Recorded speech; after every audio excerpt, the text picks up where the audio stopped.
Everyone, आप सभी का स्वागत है आपके अपने चैनल कॉमर्स स्पॉटलाइट में। मैं आयुषी, आपकी कॉमर्स एजुकेटर, स्वागत करती हूँ आपका आपके अपने चैनल पे। इस पर्टिकुलर चैनल पे आपके लिए UGC net set and assistant professor की तैयारी करवाई जा रही है और अभी फिलहाल हमने एक सीरीज स्टार्ट की हुई है top 50 topics paper two commerce के, और इसी में आपको बहुत सारे इंपॉर्टेंट टॉपिक्स में कवर करवाती हुई चल रही हूँ। कंप्लीट 10 यूनिट्स कॉमर्स के सिलेबस में जो डिफाइंड है, तो आपके लिए एक और नया टॉपिक, एक और नया सेशन आ चुका है जो आपको क्लैरिटी देगा कंप्लीट टॉपिक की, और अच्छे से आप समझ पाएंगे कि किस तरीके से चीजों को कवर करना होता है, और डिटेल में विद नोट्स आपको हर चीज जो है वो प्रोवाइड होगी। पीडीएफ अगर आपको चाहिए तो आप जेआरएफ एप्लीकेशन को डाउनलोड कर लेना, चैनल को सब्सक्राइब कर लो, क्योंकि बहुत अमेजिंग तरीके से पेपर 1 एंड पेपर 2 की तैयारी चल रही है। कंप्लीट तैयारी, ओवरऑल तैयारी आपकी हो रही है for UGC net set and UPPSC assistant professor के लिए भी कुछ खास आपके लिए आ चुका है जो आपकी तैयारी को एक लेवल और आगे लेके जाएगा। कोर्सेज हमने लॉन्च कर दिए हैं, तो अगर आप यूपीपीएससी की तैयारी कर रहे हो तो आप जो है कर सकते हैं कोर्सेज में एनरोल्ड। कोर्सेज में आपको लाइव एंड रिकॉर्डेड सेशंस मिलने वाले हैं। लाइव में हम क्वेश्चन प्रैक्टिस करेंगे, डाउट सॉल्विंग सेशंस होंगे और कॉन्सेप्ट भी समझेंगे। रिकॉर्डिंग्स में भी आपको जो है कंप्लीट रिवीजन मिलने वाली है यूनिट्स की। तो ये सारी चीजें आपके लिए हैं, और साथ ही साथ यूजीसी नेट के लिए भी सिल्वर एंड गोल्ड पैकेजेस हैं। जून 26 के लिए आप ज्वाइन कर सकते हो।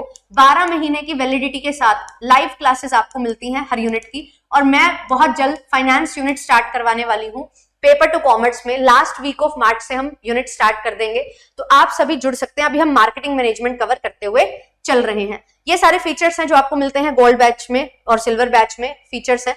पेपर 1 के साथ पेपर 2 कॉमर्स तो है ही, और बाकी अदर पेपर 2 भी हैं जो आपको मिल जाते हैं।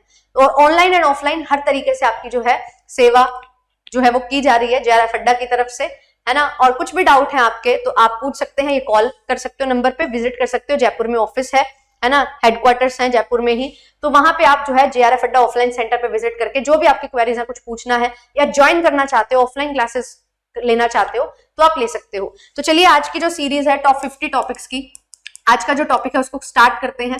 बहुत इंपॉर्टेंट टॉपिक आपके लिए होने वाले हैं। ये ऐसे टॉपिक हैं जो 110% आपके पेपर में आएंगे ही, तो यहां से आप अपने 100 मार्क्स बिल्कुल सिक्योर कर सकते हो। 50 टॉपिक्स 50 क्वेश्चंस पेपर में मिलेंगे, 100 मार्क्स आपके गारंटेड हो जाएंगे। और बाकी भी आपके लिए क्वेश्चन प्रैक्टिस चल रहे हैं, पीवाईक्यू चल रहे हैं, पेपर 1 में डीआईआरसी, अलग अलग तरीके के क्वेश्चन कैसे सॉल्व करने हैं, वो हर चीज आपको मैं करवाते हुए चल रही हूँ। चलिए सेशन को करते हैं स्टार्ट।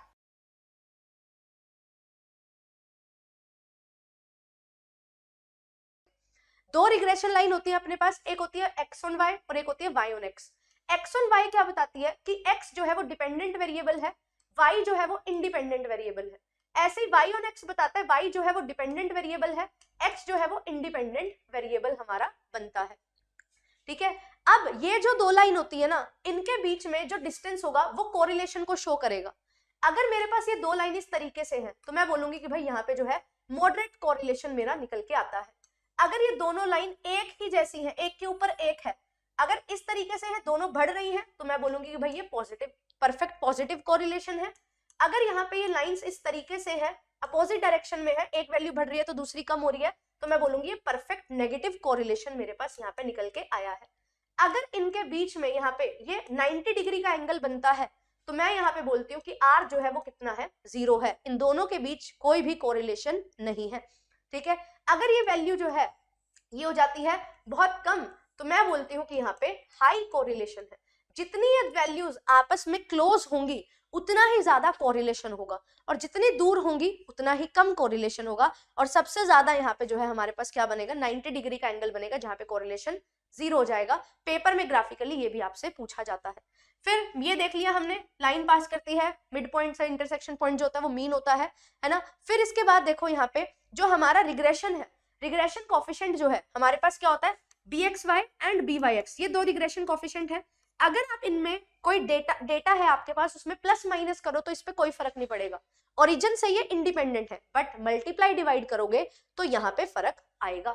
ये भी प्रॉपर्टी पेपर में पूछी जा चुकी है, राइट, 2021-22 में आई थी। अब यहाँ पे जो है आगे देखो, रिलेशनशिप विद कोरिलेशन कोफिशिएंट। अगर आपको कोरिलेशन निकालना है तो आर क्या होता है, geometric mean of regression coefficients. तो bxy इंटू byx करके उसका स्क्वायर रूट ले लो, r की वैल्यू निकल के आ जाएगी। और ये जो साइन होते हैं r का और bxy और byx का, ये हमेशा और हमेशा सेम रहेगा।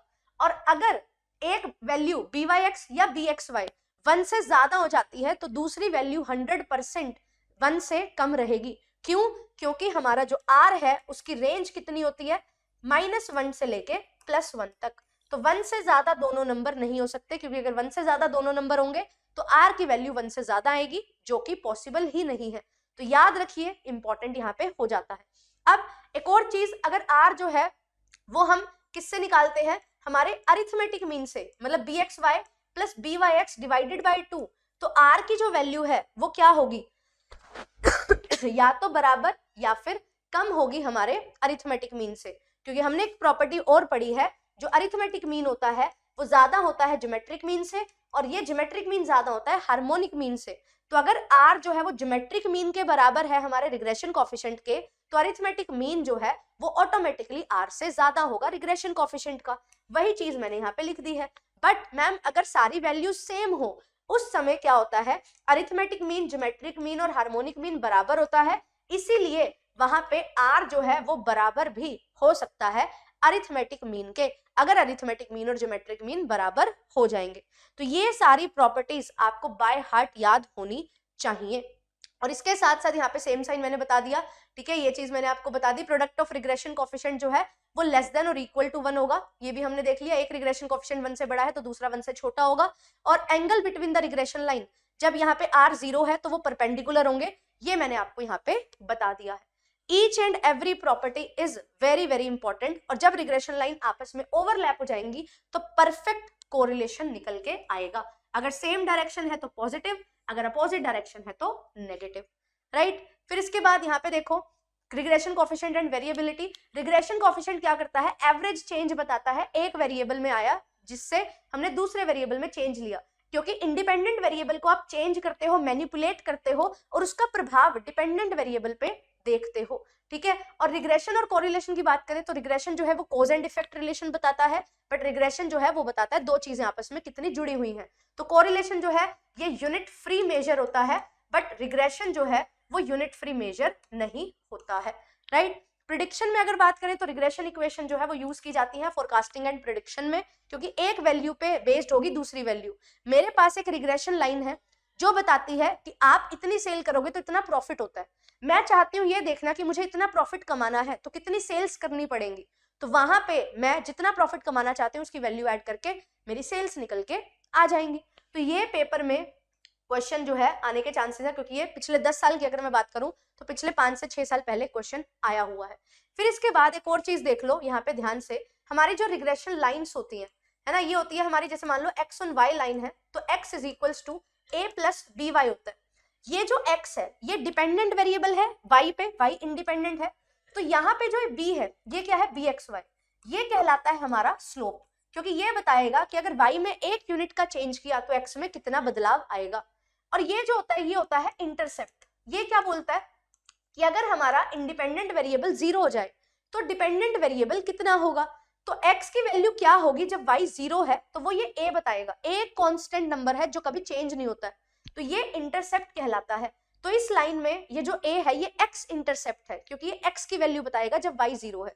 ऐसे ही जब y ऑन x हमारी लाइन होती है, y is equals to a plus bx हम लिखते हैं, तो यहाँ पे जो a है ये y इंटरसेप्ट कहलाता है, क्योंकि ये बताएगा कि जब x 0 है तो y की कितनी वैल्यू होगी। तो ये आपने ध्यान में रखना है, वेरी वेरी इंपॉर्टेंट, ठीक है। कोरिलेशन जो होता है वो सिमेट्रिक होता है, रिग्रेशन जो है वो असिमेट्रिक होता है, ये आप ध्यान